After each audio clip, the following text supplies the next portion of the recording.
Bonjour et merci de nous rejoindre pour les perspectives du marché d'aujourd'hui.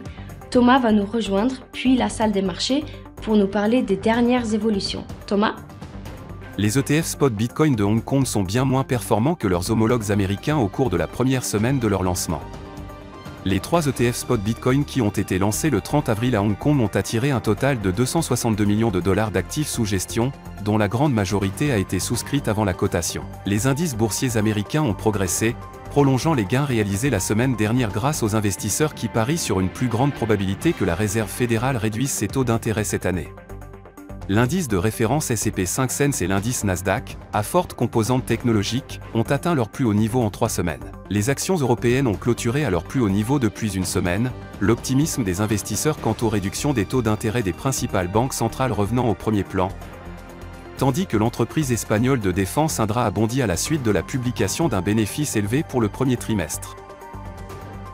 L'action Microsoft a gagné 1,1% lors de la dernière session.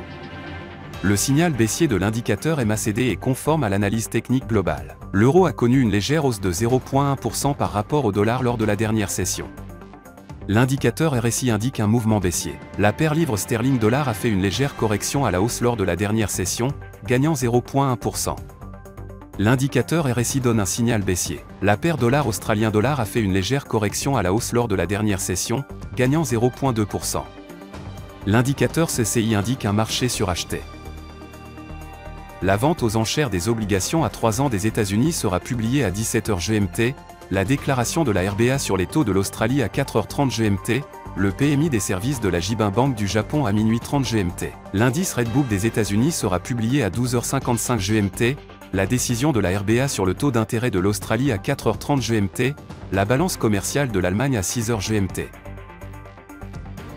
Nous espérons que vous avez apprécié nos perspectives du marché d'aujourd'hui.